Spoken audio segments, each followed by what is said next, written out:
In this conversation, we're continuing on this journey of testosterone, understanding the relationship to how it affects our health, our mental health, our mind. And I kind of want to start this conversation really talking about your book. Okay. Because your book really describes this really beautiful relationship between our hormonal system and our mental health, and how that plays out on a regular basis. So, what do you see in your patient practice with regards to why this makes such a big difference when you start to really address things from your history and how it relates to your hormones?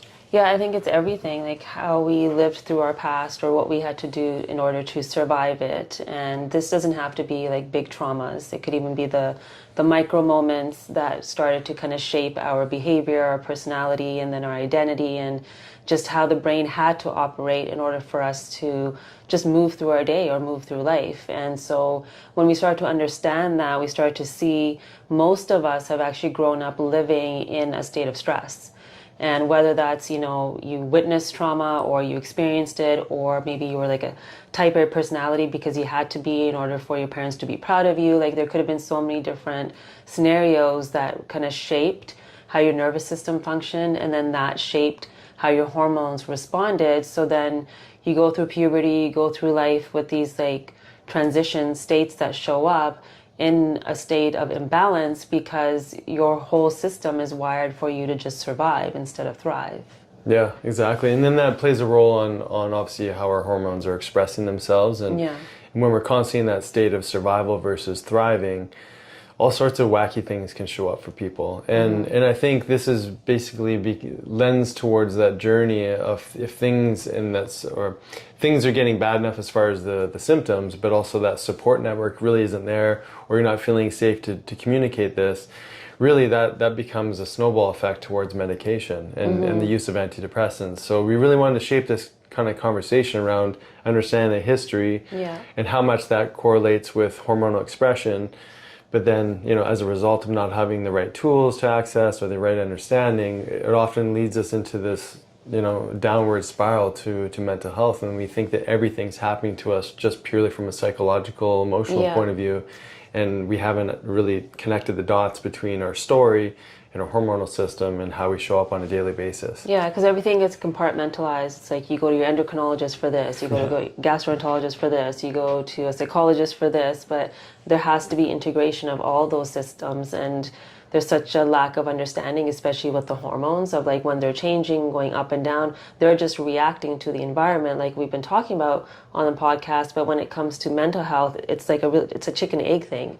So like, was it the hormones in that stress state that caused that pattern, or was there already a pattern there with the nervous system and neurotransmitters that then the hormones are responding to? So like understanding the dance between the two systems can be really helpful to understanding our own states that we may step into daily. Yeah, and not that we have to dive a huge degree into the gut brain, but we know that typically when we're in these states, or maybe even early childhood, we weren't nourished in the way that we needed to, not because your parents didn't care, but because they maybe just didn't have the right information. Yeah. Even just from, whether someone was nursed or versus bottle fed. Yeah. All of these things impact that whole gut-brain connection, and that even fetal development, which you talk about, and then into the birth, and then into food introduction. Yeah. There's so much of our microbiome, but a whole gut-brain neurotransmitter communication system that gets set up just in those early stages of life. And then we're kind of fighting against that, and we're making choices with our food that are more reactive as opposed to more from this place of nourishing. Yeah. Do you want to speak to a little bit about, that gut-brain connection? Yeah, so we know that our happy hormones that we've talked about before, like serotonin, for example, gets produced in the gut. So if your gut's constantly having to combat inflammation, or, you've probably heard the term leaky gut, and you're not absorbing nutrients, or you're not feeding that neurotransmitter what it needs, and the microbiome's not responding how it should in order to create serotonin, we don't really have anything left over then for it to reach the brain for us to actually access that feeling of happiness. And so depression, anxiety, like a lot of these states are linked with inflamed guts. Like I don't think you'll ever come across anyone that has some sort of mental health challenge that also doesn't have some sort of gut challenge too. Yeah, absolutely. And really just we wanted to connect the dots to these different stories. And Yeah, and it's becoming more and more clear too that the mental health disorders, as historically have been claimed to be a neurotransmitter deficiency, right, really it's so much more complicated than that. They're on the scene, but they're not. You know, you mentioned the chicken and the egg. They're on the scene, but they're not necessarily the cause. Yeah, like right? They're not maybe attaching to the receptor, or the cells are inflamed, or like there's so many things that are impacting it. Yeah, exactly. And so that's one and two, invite you into a more holistic, more inclusive way of looking at things and how that correlates with, you know, the hormones, the gut brain, the early childhood exposure to stressors, that you mentioned at the beginning, to food introduction. Like there's so many things that play a role here, right? Yeah. This weekend I was with a psychologist, and she was at just like a medical clinic in California, and she was saying finally they're bringing in those ACEs scores, like reverse childhood events, and talking about it and actually asking. And she said there's one practitioner, a nurse practitioner, was like, you know, because what happened to you as a child does impact how your body's feeling now. And she was just so like impressed that like finally there's this conversation around like those years really do shape our physical form and how we react to life today as an adult. Yeah, definitely. And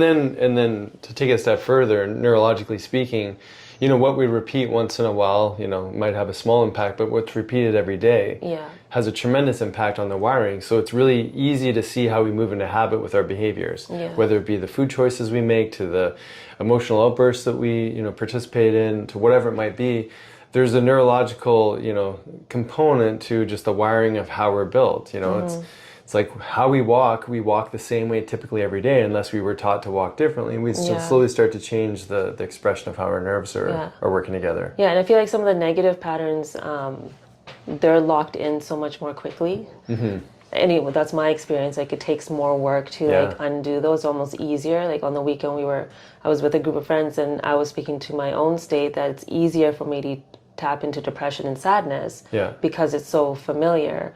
Whereas like happiness and everything else is so much more work. Like even getting ready for this podcast, like I'm now used to having a bit of a tantrum about having to record when really it's fine. Yeah, totally. Well, it's funny you bring that up, because I think part of that wiring and how those nerves are fed, I'm picturing Mindy, our friend, like speaking to your neurons. So she was telling me a story about her weekend and how there was this meditative sort of visualization of encouraging the neurons to grow into a more positive way. But again, like it's this discussion around our emotional traumas really feed and fertilize the neurons to wire in a particular kind of way to move us out of our prefrontal cortex, the higher functioning brain, into our more limbic, emotional brain, so that we're wired for that. And so like, if you're feeling stressed about a podcast or whatever, it's kind of like going into, well, I don't want to. I don't want to because I'd rather do something more relaxing. But it's important we talk about this, because this really correlates with that understanding of testosterone even. So if in the neurotransmitter world, the connection piece is really dopamine. It's this anticipation of reward. It's doing the hard thing, knowing that you might not get the reward in this moment, but maybe a week, 2, 3, 4 later, like we're really, if we're supporting our hormones and neurotransmitters appropriately, we're trying to we're trying to circumvent this need for immediate reward. And if we can really support that system from an emotional point of view, but obviously a neurotransmitter, food point of view, a gut brain point of view, that's really where we want to move this conversation of really appreciating testosterone and its relation to neurotransmitters. So any thoughts on that as far as like it needing immediate reward? Well, I just think that's the state of the world today. It's like immediate information. It's like at our fingertips. Everything, like we've talked about that Amazon before. You know, so when we want something, we want it in this moment. We even talked about it in our fertility conversation, that as soon as, you know, there's even a desire to get pregnant, it's like we want it right away. And so patience is something that I think has to be now, like we have to take time to actually exercise that patience muscle. I think before it was easier. I think this generation is going to have an even more challenging time accessing dopamine the appropriate way, because they're used to accessing it so quickly and then it burning out. But I think for maybe our generation it was a bit easier because we were before internet, we were before all these things. I could sit in my room and stare at the wall and imagine, whereas kids today don't really get that opportunity because of the busyness. Yeah, it's almost like it's not, they don't like the feeling of boredom Yeah, to such a greater degree. Yeah. Well, and talk about that in relation to your teaching on pause. Like that's your whole, that's one of the key things you teach people. Yeah, I mean, and it really stood out when I heard it from that Viktor Frankl Men's Search for quote. Meaning. Yeah, about just that's where freedom lies, is in between the stimulus and the response. And so if we can be patient enough to be able to access that pause in between something happening, feeling triggered, to us then reacting. So whether that reaction is sadness or anxiety or having certain emotions like anger, rage, whatever it might be, being able to pause, we get to then breathe in that pause, we get to reflect in that pause, we get to understand this feeling that I'm giving meaning to right now. Is it actually about this moment, or is it from a moment from the past? And that can happen very quickly once you start exercising that muscle. And it doesn't happen perfectly all the time, even when you're exercising it, but at least you know you do have the capacity to be in control. Because it's the loss of control that I think makes us feel like we can't get better, or this is how it's going to always be, and that's when we feel stuck. Totally. Yeah. And I think really developing that as like an avatar for people to appreciate and be in reference to. These are common things that we see from our patients. It's like feel less than, feel unmotivated, not feeling confident, not feeling that vitality, not feeling even maybe worthy enough to look for that delayed reward. Yeah. Finding a way to distract ourselves from the delayed reward so that we can also communicate to that part of our brain is like, no, you really need this now. You really need that hit of sugar right now.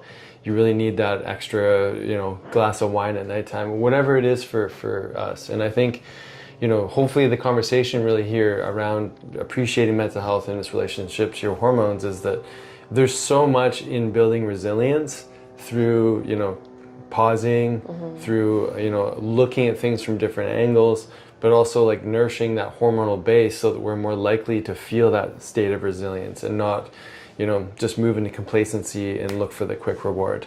Yeah.